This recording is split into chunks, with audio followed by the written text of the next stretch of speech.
أعوذ بالله من الشيطان الرجيم بسم الله الرحمن الرحيم بئس ما اشتروا به أنفسهم أن يكفروا بما أنزل الله بغيا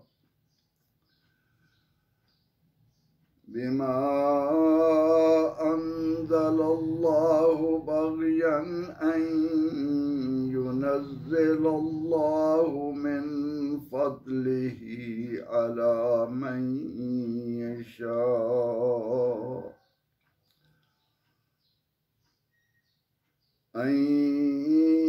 ينزل الله من فضله على من يشاء من عباده فباءوا بغضب على غضب وللكافرين عذاب مهين صدق اللہ العظیم۔ بئس ما، کتنا برا ہے، اشترو، خریدا، مول لیا، بیچنے کے معنوں میں بھی آتا ہے اور یہ خریدنے کے معنوں میں بھی آتا ہے۔ تو یہاں ہے کہ بئس ما اشترو، کتنا برا ہے جو سودا کیا انہوں نے، انفسہم، اپنے آپ کا، اپنی جانوں کا، این یکفرو، کہ انکار کر بیٹھے، کفر کیا، ان یہ یکفرو فعل مضارع ہے، آخر میں نون آنے کی بجائے ان کی وجہ سے اسے حذف کر دیا گیا، بما، اس چیز کا، انزل اللہ، جو اللہ نے اتارا، انزلہ اتارا، اللہ، بغین،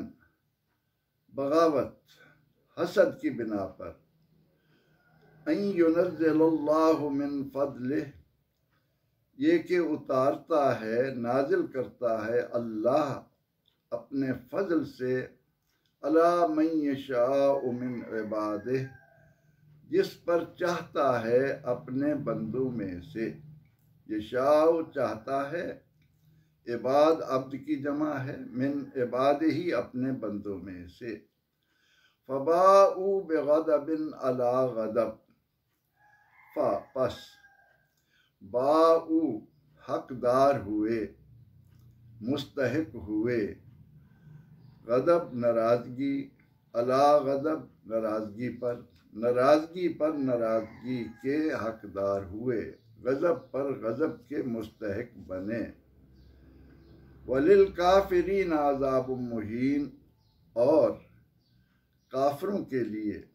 کافرین کافر کی جمع ہے، اسم فاعل ہے، اور کافروں کے لیے عذاب ہے،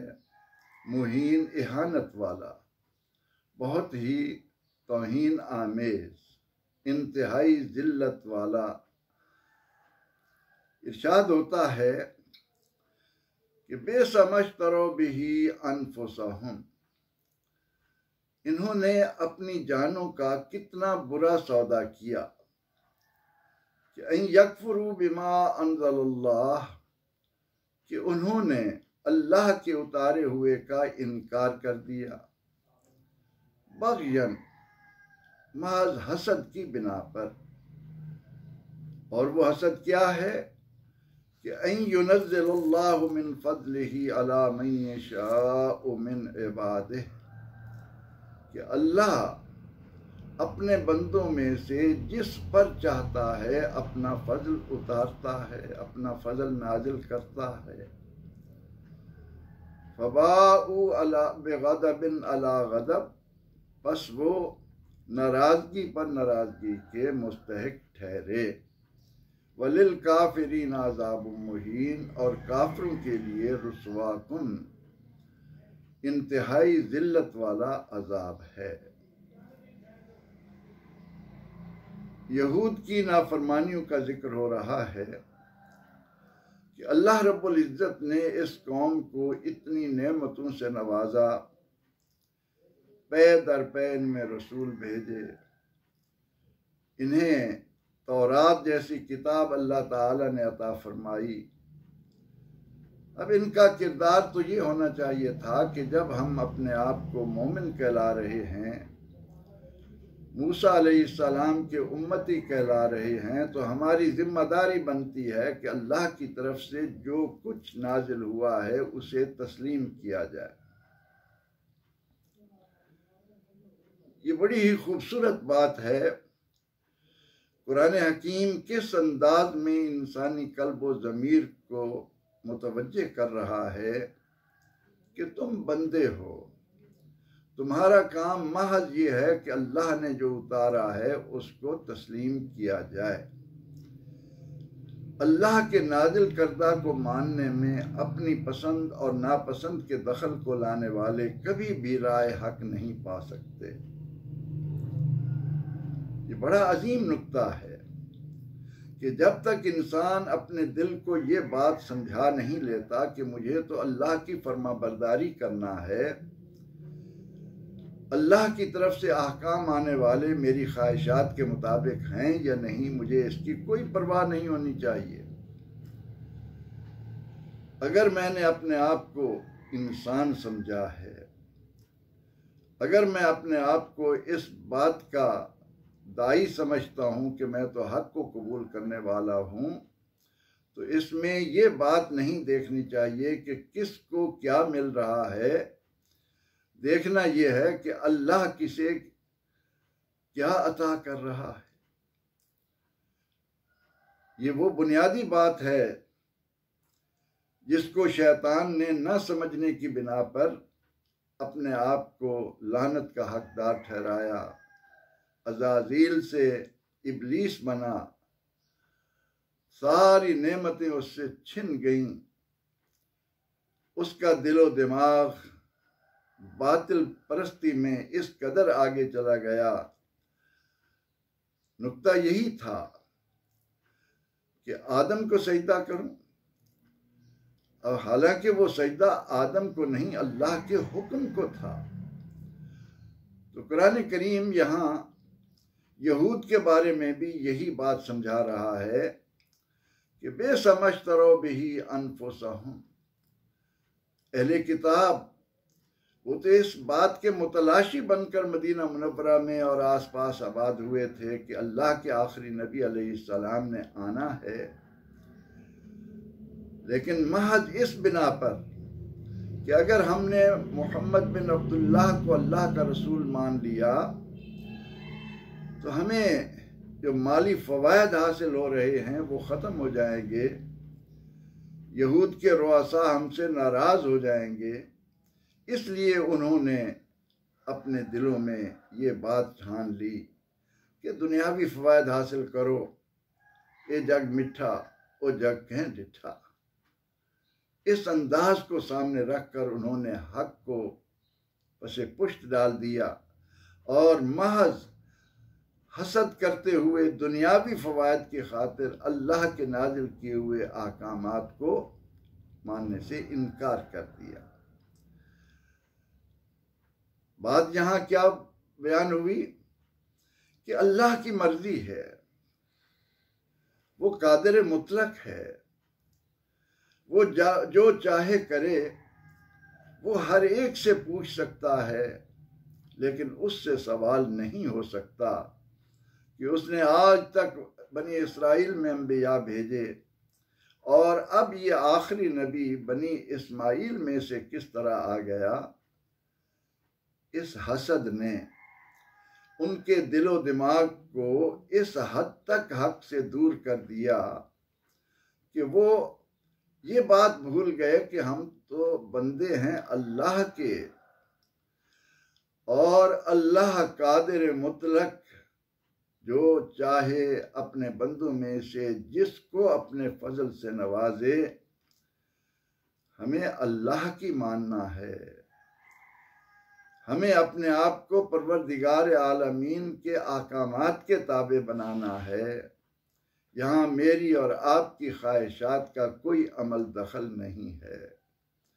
یہ وہ بات تھی جس نے یہود کی آنکھوں پر پردہ ڈالا، ان کے دلوں کو تاریک کیا، ان کے کانوں کی حقیقی سماعت ان سے چھن گئی، اور اس کا نتیجہ یہ نکلا کہ ان کے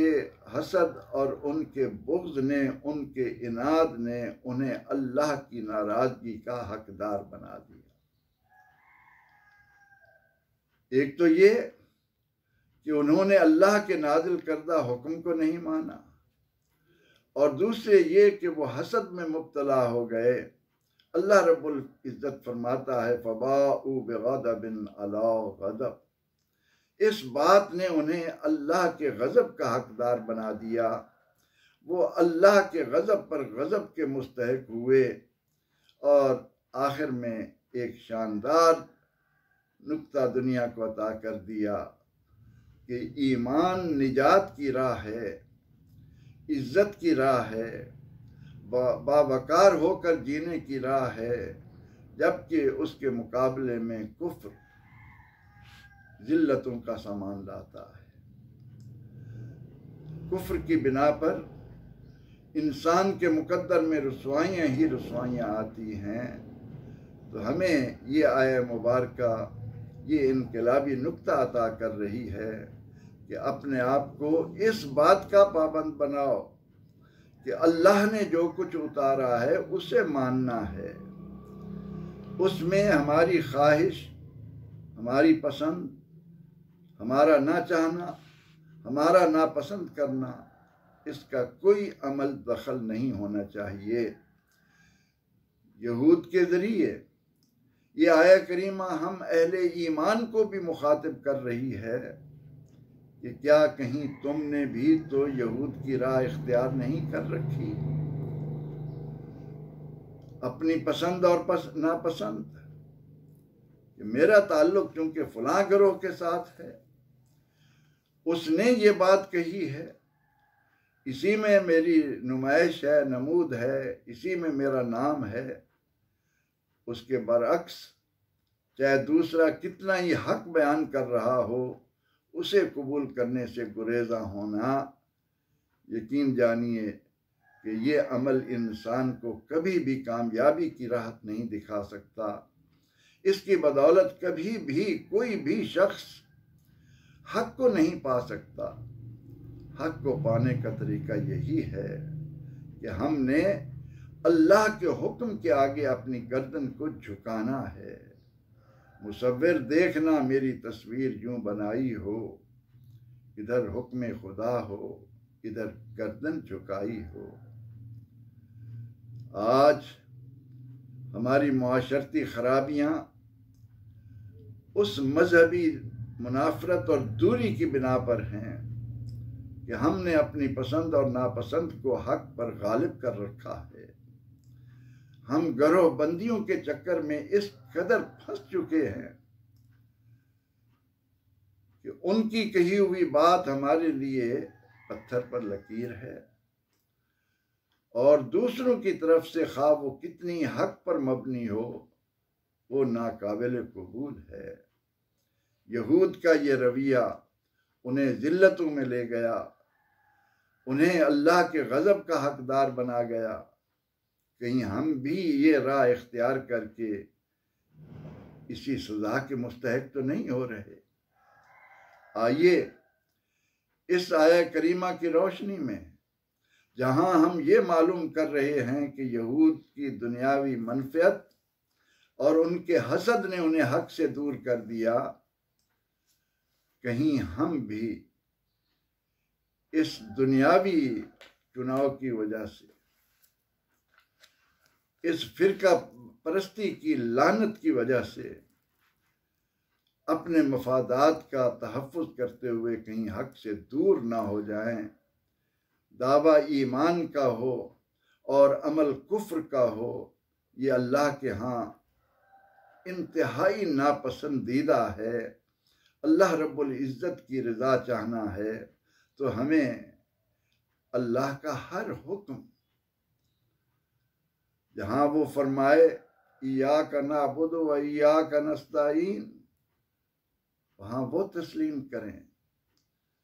جہاں وہ فرمائے واستعینوا بالصبر والصلاۃ، وہاں یہ انداز اختیار کریں۔ جہاں وہ اپنی توحید کا اقرار ہم سے لے، وہاں توحید کا اقرار کریں۔ جہاں وہ رسول کی عظمت کو ہمارے سامنے رکھے، وہاں رسول کی عظمت کو مانیں۔ جہاں وہ اپنے پیارے بندوں کی عظمت کو ہمارے سامنے بیان کرے، ہم اس کے بندوں کی عظمت کا اقرار کریں۔ ہمارا کام پورے قرآن کو ماننا ہے۔ ہمارا کام اللہ کے احکامات کے آگے سر تسلیم خم کرنا ہے۔ اللہ رب العزت